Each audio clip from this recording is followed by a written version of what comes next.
لیکن عذاب العلیم کہ اس کے اندر استمرار کا معنی بھی پائے جاتے ہیں کہ کنٹینیوس، بار بار، جیسے کہتے ہیں نا رحیم، بار بار رحم کرنے والا، استمرار، دوام، تو یہ بھی اس کے عذاب العلیم. تو سارے ایک دوسرے کو سپورٹ کرتے ہیں در حقیقت معنی کے لحاظ سے. تو علم کا مراد ہے کہ درد ایسا، اور درد میں شدت، کمی، پھر یہ ساری چیزیں. چلیں جی ایک اور مائک دیجیے.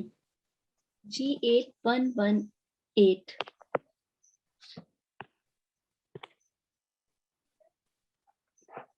G8118. بسم اللہ الرحمن الرحیم. جی جی بتائیے عذاب السعیر سے کیا؟ جی ٹھیک ہے. عذاب السعیر یعنی بھڑکنے والا، جیسے آگ بھڑکائی جاتی ہے، جلنے والا. ٹھیک ہے، جلنے جلنے والا، والا ٹھیک. عذاب جس کے اندر جیسے چیزیں روسٹ ہوتی ہیں نا، اور وہ عذاب السعیر. سعیر یعنی جہنم کا ایک نام ہے، اور اس کا تعلق آگ سے ہے. اور عذاب الحریق. جی جی سورہ بروج میں بھی ہے. اگلا بتائیے. عذاب واسب یعنی چھا جانے والا عذاب. اس کا مطلب ہے چمٹنے والا، جی ایسا یعنی کہ ایسا عذاب جس میں انقطاع نہ ہو، وہ ٹوٹے نہیں، وہ جاری رہے، اور اس کے اندر منقطع نہ ہو، منقطع نہ ہو. جی یہ صفت ہے اس کی. سورہ صافات کے اندر ہے. اور اگلا ایک اور بتائیے. عذاب الجحیم. جہیم دوزخ جہنم کو کہتے ہیں. جی تو جی اس کا مطلب بھی یہ ہے جنت جہنم کا یا آگ کا عذاب بھی کہہ سکتے ہیں. جی عذاب النار کو یہ آئے گا. وقیم عذاب الجحیم. فرشتوں کی یہ دعا ہے نا وہ مومنین کے حق میں کہ اللہ تعالیٰ ان کو جنتیں داخل کر اور ان کو عذاب جحیم سے نجات عطا فرما. یہ وہاں پہ سورہ غافر کے اندر میں یہ ہے. اچھا جی ایک اور مائک دیجیے پلیز. G8441. السلام علیکم. وعلیکم السلام ورحمۃ اللہ. جی آپ بتائیے عذاب الہون سے کیا مراد ہے؟ عذاب الہون ذلیل کرنے والا عذاب، ذلت کا بالکل، عذاب. جس سے ذلت ہو اور اس سے بہت زیادہ جو ہے نا رسوائی، ذلت، وہ والی ساری چیزیں، یعنی کہ جیسے جی وہ ساری چیزیں آ جائیں گی اس کے اندر. الہون. ایک اور بتائیے. عذاب السموم میں گرم ہوا کا عذاب. جی گرم ہوا، تیز گرم ہوا جس سے انسان کی جلد جو ہے وہ جلنے لگے، یا اس کو سخت جو ہے تکلیف ہو، درد ہو، اضطراب ہو، وہ عذاب السموم. ووقان عذاب السموم سورہ الطور میں آتا ہے. واقعہ یاد آیا کہ حضرت عائشہ رضی اللہ تعالیٰ عنہا کے بارے میں آتا ہے کہ ان کے بھانجے کہتے ہیں کہ ایک دفعہ میں آپ کے گھر میں گیا ملنے کے لیے، تو آپ یہ آیت مبارکہ پڑھ رہی تھی، یہ سورہ الطور کی ووقان عذاب السموم فمن اللہ، یہ والی آیت مبارکہ پڑھ رہی تھی. اور کہتے ہیں میں کافی اپنے بازار سے ہو کے بھی آ گیا اور اپنا کام جو کرنا تھا، کوئی چیز لینی تھی، لے کے آیا، تو آپ اسی آیت مبارکہ کو دہرا رہی تھیں. تو یہ فمن اللہ علینا ووقانا عذاب السموم سورہ الطور، آیت نمبر بتا دیتا ہوں. تو اس طریقے سے جو صحابہ اور بزرگان جو ہے وہ تکرار کیا کرتے تھے بار بار اس کا. تو یہ آیت نمبر کو آیت نمبر ہے 28 سورہ الطور چیپٹر 52 سورہ نمبر 52، اور یہ فمن اللہ علینا، بس اللہ تعالیٰ نے ہم پر بہت احسان کیا، ووقان عذاب السموم، اور یہ عذاب سموم گرم ہوا کے پیڑوں سے، دوزخ کے گرم ہواؤں سے ہمیں بچا لیا اور اسلام کی نعمت عطا کی. اچھا جی اگلا بتائیے. عذاب مستقر آ کے ٹھہر جانے والا عذاب. ٹھیک ہے، جس کا استقرار ہو. ٹھیک، اور اگلا بتائیے. یہ عذاب السعیر تو عذاب السعیر یہ بھی جلنے کا بات ہو عذاب. گئی. عذاب النار آگ کا عذاب. ٹھیک ہے، آگ کا عذاب. عذاب الخزی وقینا عذاب النار. عذاب الخزی جی آگ کے وقینا عذاب النار، اور ہمیں آگ کے عذاب سے بچا. عذاب الخزی خزی ذلیل کرنے والا عذاب. ذلیل کرنے والا، رسوائی کرنے والا، وہی تھا عذاب الہون اور عذاب الخزی، یہ ہم جی. مانا ہے. اور آخری صوت عذاب یہ ہے کہ عذاب عذاب کا سخت کوڑا. عذاب کا کوڑا، فصب علیم ربک کا صوت عذاب، جیسے سورۃ الفجر. تو اس کے ساتھ ہی آج کی ہماری کلاس کا اختتام ہوا. جی ایک سوال چھوٹا سا کرنا ہے کہ یہ جو سموم کا لفظ آیا ہے اس کا مطلب جلسنے والا بھی ہو سکتا ہے؟ ہاں وہی ایسی وہی جلسنے والا ہی ہے کہ ایسی گرم ہوا جس سے انسان کا جو ظاہری شکل ہے یا وہ جلس جائے نا، اس کی جو یعنی جو سکن ہے وہ متاثر ہو اور اس کی حیت، اس کی شکل، اس کی فارم بگڑ جائے اور کچھ کا کچھ. ٹھیک ہے جی، آج انشاءاللہ. السلام علیکم. وعلیکم السلام. جی حافظ صاحب، یہ جو دو لفظ ایک جیسے آئے عذاب السعیر اور عذاب السعیر، تو یہ کسرہ اور فتح کے ساتھ یہ ویسے یہاں پہ ہے کہ عذاب السعیر یعنی کہ عذاب السعیر سے یہ ایک بنتا ہے نا. اصل تو یہ ہے کہ عذاب السعیر یہ اضافت ہے نا، یعنی کہ مضاف الیہ، منصوب الیہ یہ ہے. لیکن اگر عذاب السعیر ہے تو اس سے پہلے کوئی حرف جر ہوگی، جیسے من عذاب السعیر. یعنی اگر ہم کہتے ہیں کہ وقنا من عذاب السعیر، من آئے گا یا الہ، تو عذاب یہاں پہ یہ جو منصوب ہے، یعنی اس سے پہلے کوئی ورب ہوگی، ایکشن ہوگا. جی یہ بتاتا ہے نا استعمالات. ٹھیک ہے جی، السلام علیکم ورحمۃ اللہ جزاک اللہ. وبرکاتہ. السلام علیکم.